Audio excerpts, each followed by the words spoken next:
Martes 1 de agosto del 2023, amigos, bienvenidos como siempre a nuestra emisión al mediodía en Noticias 7. Los invitamos para que nos sigan a través de ecuadortv.es, en el dial de Pública FM y por supuesto todas nuestras redes sociales. Aquí iniciamos, bienvenidos.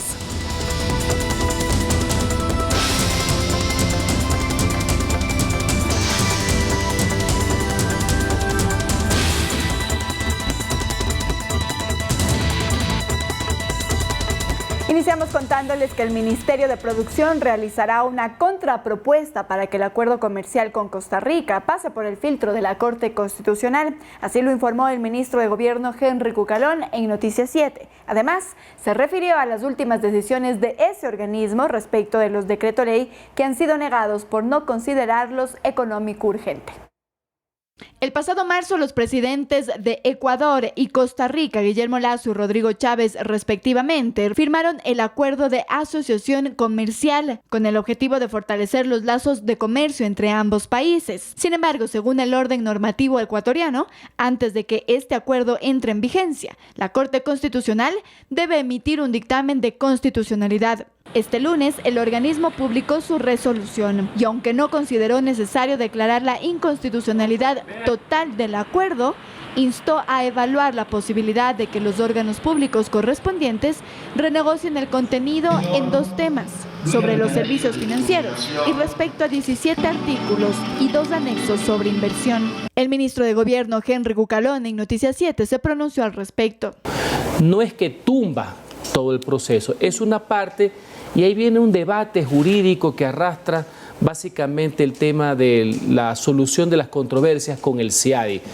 Explicó además que se analizará la inaplicabilidad y la contrapropuesta con el Ministerio de Producción. Lo importante es que no va a haber tratado de libre comercio, se necesita eso, hay una muy buena relación con Costa Rica y seguiremos adelante en el tema. En ese sentido, el ministro se refirió también a los decretos ley 3 en total que ha negado la Corte Constitucional al Gobierno Nacional por no considerarlos económicos urgentes. Sino que hace un análisis, una ponderación de oportunidad y de conveniencia.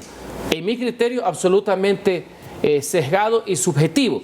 Agregó que en los próximos días se enviarán más propuestas de ley. Estamos haciendo los ajustes necesarios en el tema, por ejemplo, una serie de normas para poder enfrentar de mejor manera el Estado ecuatoriano en su conjunto, inclusive niveles de gobierno seccionales, el fenómeno del niño. Por último, el ministro Cucalón reflejó su preocupación por las amenazas recibidas a la gobernadora de Los Ríos, Connie Jiménez. En general, ciertos funcionarios, sin amenazas o no, tienen un resguardo policial mínimo, ahora tienen una mejora. Todo eso lo ve el Ministerio del Interior, pero sí. Andrea Orbe, Noticias 7. Bien, y ahora nos vamos hasta la provincia de Manabí, porque la nueva alcaldesa de Manta, Marciana Valdivieso, y Rosita Saldarriaga, viuda del asesinado alcalde Agustín Intriago, presentaron el Plan Legado, un programa de obras para la ciudad manabita que formaban parte de la estrategia de Intriago. Una semana después del asesinato de Agustín Intriago, su esposa y la nueva autoridad de la ciudad hicieron el lanzamiento del Plan Legado, una estrategia de obras para la ciudad manabita que será hecho en memoria del desaparecido burgomaestre. Y hoy este no es un simple legado, es un legado de amor por Alma, por Agustín, pero no solo por sus hijos, sino por el hijo de cada uno de ustedes, por nuestros hijos, por nuestros nietos. Un amor infinito que desde el primer momento que él se subió en este sueño, nos subimos toda su familia. La iniciativa beneficiará a 90 barrios de la ciudad manabita a través de un nuevo sistema de alcantarillado. Esta mega obra formaba parte del proyecto de desarrollo y ordenamiento territorial, uno de los planes frustrados con el asesinato de Intriago. Solo Dios sabe que no ha sido sencillo tomar la posta, sobre todo cuando existe la maldad de unos pocos que presentan ataques a diarios, haciendo información falsa 24/7. Este proyecto también incluirá estudios para una nueva planta de tratamiento y un emisario submarino y también una nueva planta potabilizadora. Valdivieso y Saldarriaga presentaron esta obra blindadas con protección policial. El evento masivo fue llevado a cabo en el megaparque que se construye en la ciudad y llevará el nombre de Agustín Intriago. Carolina Basante, Noticias 7. Bien, y ponga atención porque mediante una reforma en la seguridad social, los empleadores podrán suscribir un acuerdo de pago parcial por deudas. Esto con el fin de que sus trabajadores no se queden inhabilitados de acceder a derechos como préstamos o fondos de reserva. Veamos cómo funciona. Yo trabajaba como docente en una unidad educativa acá por el Comité del Pueblo. Milton es uno de los tantos ecuatorianos que tuvo el problema de no acceder a un servicio de la seguridad social por una deuda de su empleador con el IES.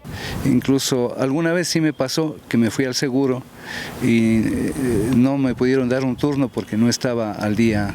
Durante 7 meses, quien lo contrataba no había pagado correctamente la contribución patronal. Reclamé al patrono, ¿no? Y el patrono no me estaba aportando como que era una unidad educativa, sino con el RUC, de un taller automotriz que tenía. Bueno, esto podrá cambiar con la nueva reforma ya vigente en la seguridad social para los acuerdos de pagos pendientes. ¿Cómo funciona? Un empleador que está en mora antes necesitaba pagar todo el interés pendiente para llegar a un convenio de pago. Ahora, el interés y el capital se juntan para que este monto en total se pueda prorratear y diferir en el tiempo. ¿Y en qué ayuda esto al empleado? Por ejemplo, en el tema del fondo de reserva, no puedo tomarlo porque mi empleador esté en mora. Una vez que el empleador suscriba el acuerdo de pago parcial, esta opción se verá habilitada. Recordemos que por las deudas que tienen los empleadores, los trabajadores tienen limitaciones en el acceso a derechos como por ejemplo las cesantías, los créditos hipotecarios o los créditos quirografarios, entre otros. Cuando uno hace el ejercicio de ingresar a la página e intenta pues realizar este préstamo, ve un impedimento en donde me dice el empleador en mora, no es posible. Y esto se debe a que la falta de cumplimiento pues mantiene dentro de un esquema y un marco normalizado esta limitación, este bloqueo. Una vez que se celebre el acuerdo, pues todo esto se habilita, se abre, se desbloquea.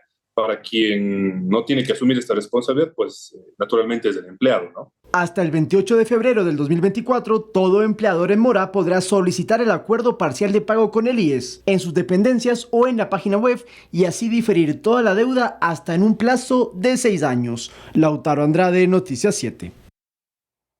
Además, ahora agregamos que el Instituto Ecuatoriano de Seguridad Social también colocó un techo a los aportes de afiliados voluntarios que estén a 5 años de jubilarse. Esto luego de detectar que afiliados aportaban de más de lo normal en los últimos meses para obtener una mayor pensión. Veamos. De los 18 millones de ecuatorianos, solo 217.000 personas aportan voluntariamente al Instituto Ecuatoriano de Seguridad Social sobre un promedio de $474, es decir, poco más del básico unificado. Sin embargo, durante el 2021 se hallaron ciertas irregularidades en personas que estaban a 5 años de jubilarse, lo que las autoridades denominan aportaciones atípicas. Una persona que viene aportando el salario básico unificado, los últimos meses se exceden sus aportes, son $40.000, $50.000 de aporte. ¿Para qué suelen hacer esto? Para tener pensiones máximas. Por ello, en cumplimiento de una sentencia de la Corte Constitucional, el IES puso límites para estos aportes y así evitar posibles fraudes, por lo que ahora quien tenga hasta 14 años de aportación podrá incrementar su base en un 300%, es decir, solo hasta $1.350 mensuales. De 15 a 29 años de aportación podrán aumentar su base en un 450%, es decir, $2.475 mensuales. Y de 30 o más años de aportación, el incremento podrá ser de hasta el 600%, es decir, hasta $4.150 mensuales. No se impide subir el aporte, sino se ponen límites para que obviamente se tenga una pensión que es la que debe tener en función de su tendencia de aportes. Esta medida solo aplica para personas que estén en los últimos 5 años para su jubilación y entrará en vigencia desde el 15 de agosto. El sistema va a ser quien le ponga los límites al afiliado voluntario. No hay que hacer ningún trámite, no hay que hacer ningún trámite administrativo ni en las oficinas del IES, sino es un tema netamente en el sistema. A junio de 2023, las aportaciones voluntarias incrementaron un 28% con relación a años anteriores. Y es importante recalcar que si una persona dejó de aportar al IES y lo retoma años después, esos aportes no se pierden. Esos aportes van a sumarse con los aportes que haya tenido anteriormente y todo se va a sumar hasta cumplir su requisito de jubilación. Eso hay que aclarar, ningún aporte que se haya hecho a la Seguridad Social se va a perder. Dentro de los beneficios de las afiliaciones voluntarias están recibir una pensión, servicios funerales, cobertura médica, además de préstamos hipotecarios. Edison Saavedra, Noticias 7. Bien, y ahora nos vamos a un tema más local porque el Cuerpo de Bomberos de Quito capacita a la población para disminuir los incendios forestales que hasta la fecha han afectado a 79 hectáreas de la capital. Hacemos contacto directo con Manuela Bedón, quien ya se encuentra en el centro norte de la capital para darnos más detalles. Manuela, buena tarde. Buenas tardes, Andrea, amigos televidentes. Así es, el Cuerpo de Bomberos no se encarga únicamente de mitigar los incendios forestales, pero también de la capacitación y prevención, educando a la ciudadanía justamente de cuáles son las cosas que no se deberían realizar, justamente para evitar que se incendien tanto parques metropolitanos, bosques y quebradas. En los meses de julio y agosto los incendios forestales incrementan, especialmente en la capital, donde se registraron 33 eventos en este mes de julio que terminó, afectando a cerca de 79.79 hectáreas, especialmente en el Valle de los Chillos. Muchos de estos incendios son provocados justamente por el hombre, por lo cual se recomienda que la ciudadanía evite lanzar colillas de cigarrillos encendidos a la vegetación, evitar apagar las fogatas solamente con ramas, hacerlos con agua para evitar que cualquier chispa salte con los vientos que se están ocasionando. De igual manera, dejar objetos de vidrio en parques, en bosques o en quebradas, y también a los agricultores que realizan estas quemas agrícolas, también evitar dejarlas desatendidas para que no se propaguen con el viento. Más recomendaciones y cuáles son las cosas que se deben realizar también como ciudadanía responsable para evitar los incendios forestales esta noche en una nota completa en nuestro noticiero estelar. Esa es la información que tenemos por el momento, André. Volvemos contigo a estudios con más. Muy buenas tardes. Buenas tardes, Manuela. Muchísimas gracias por esa información. Estaremos entonces pendientes de lo que nos cuentes más a detalle a las 19 horas. Con esto, amigos, nos vamos a una pausa, pero quédese porque al retornar tendremos noticias desde la redacción de Diario El Telégrafo. Ya volvemos.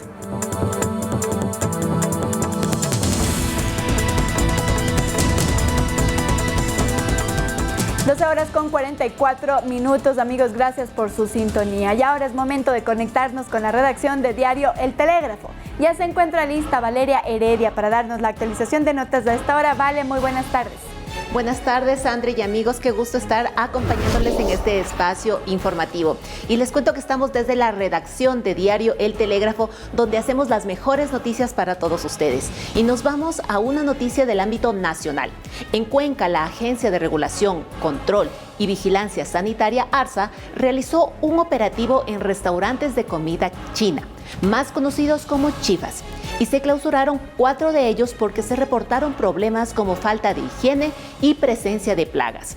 Anteriormente, ARSA ya había clausurado 9 chifas en Quito y 4 en Guayaquil, y la semana pasada suspendió un asadero de pollos y una cevichería en Rumiñahui. Y cambiamos un poco de tema y nos vamos a seguridad. Jeremy Z, presunto integrante de una organización criminal, resultó herido en el ataque registrado el pasado domingo en las calles Panamá y Roca, cerca del Malecón 2000, en Guayaquil. El sujeto sería uno de los objetivos de esta agresión armada que dejó 2 fallecidos, según información de la Policía Nacional, como ya lo estamos viendo en pantalla. En un comunicado, la entidad señaló que el sujeto está en una casa de salud y permanece con custodia policial. También se habló que tiene antecedentes penales por delitos como tenencia de armas, secuestro, robo y también asesinato. Y cambiamos de tema y nos vamos al ámbito local.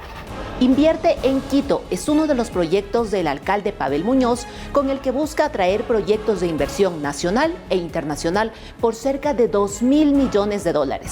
El dinero se invertirá en obras como el Metro de Quito o el Trolebús. Puntualmente en el metro se apostará por telecomunicaciones, mientras que en el trolebús se hará la repotenciación y operación de terminales terrestres y también el mejoramiento del sistema integrado de recaudo por $9 millones y de gestión inteligente de tránsito por $50 millones. Si desea tener más información sobre este tema, ingrese a la página web de El Telégrafo, www.eltelégrafo.com.es, y también recuerde visitar nuestras redes sociales. Continuamos contigo, André. Muchísimas gracias, Vale, por esa información actualizada desde la redacción de Diario El Telégrafo. Y ahora ponga atención porque la Organización Mundial de la Salud emitió un informe en el que alerta que al menos 2 millones de personas están en peligro frente al constante uso de cigarrillos electrónicos. Aquí le contamos por qué. Desde 2019, el incremento exponencial del consumo de los cigarrillos electrónicos o vapeadores empezó a generar alarmas a escala mundial.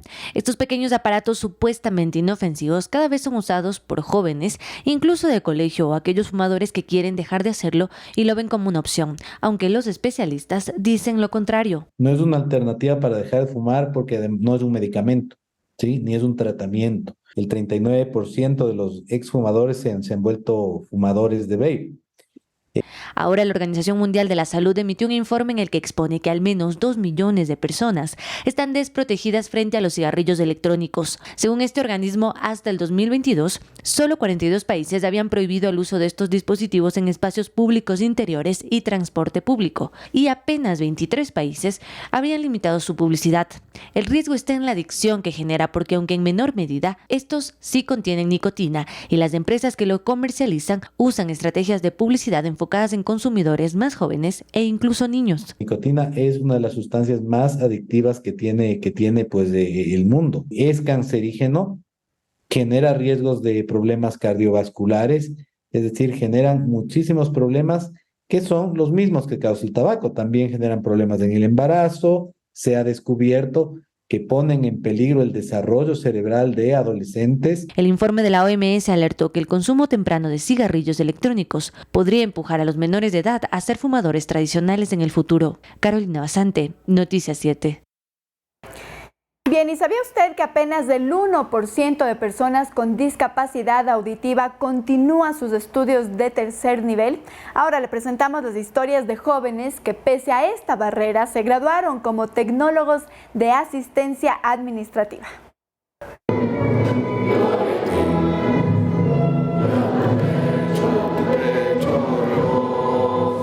Este es el himno nacional en lengua de señas, en una de las ceremonias más importantes de la vida de 37 jóvenes con discapacidad auditiva que se graduaron como tecnólogos de asistencia administrativa.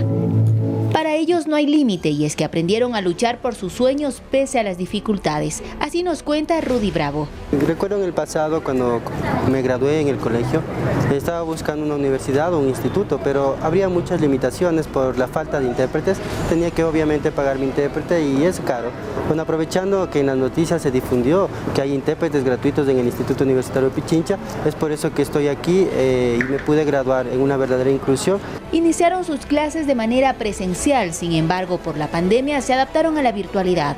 Para ellos fue un reto que lo aprobaron con total compromiso, nos detalla Silvia Castillo, quien además fue la presidenta del curso. Porque lo que tenemos como objetivo es obtener nuestro título profesional, para que a futuro podamos nosotros tener un trabajo que nos permita a nosotros agrandar mejor nuestro espacio de vida y también demostrar que sí lo podemos hacer.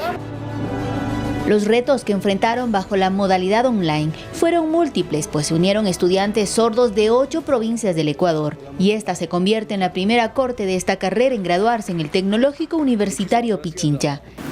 Y tuvimos que prepararnos, y tuvimos que adaptar todos los instrumentos del proceso de enseñanza-aprendizaje para poder llegar con la enseñanza correspondiente de la educación técnica y tecnológica, que significa enseñarles a hacer. Según el CONADIS, hasta la fecha existe 471.200 personas registradas en el Ecuador con algún tipo de discapacidad.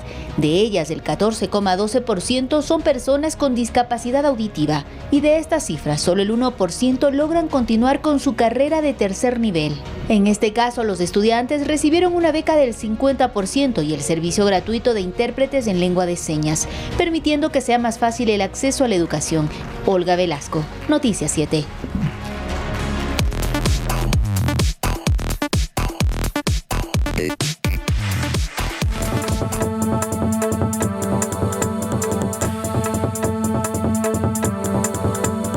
Les contamos ahora que un enorme siniestro forestal está fuera de control en el desierto de California, esto en Estados Unidos. Las llamas se extienden rápidamente debido a los vientos erráticos, mientras los bomberos luchan en varios frentes. Las autoridades locales informan que ya hubo evacuaciones.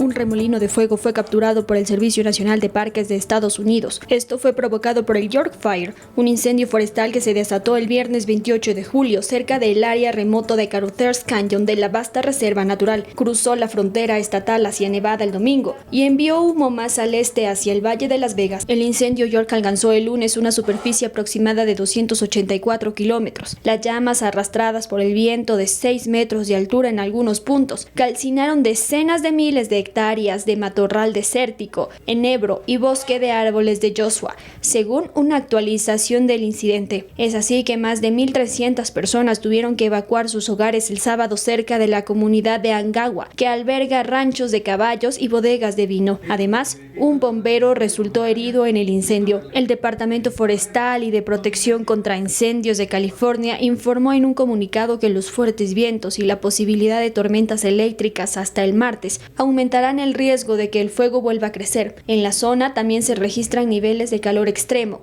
El Servicio Meteorológico Nacional indicó que se llegó a 37 grados centígrados. Esto no ha ayudado a los bomberos a sofocar las llamas. Emilia Reynoso, Noticias 7.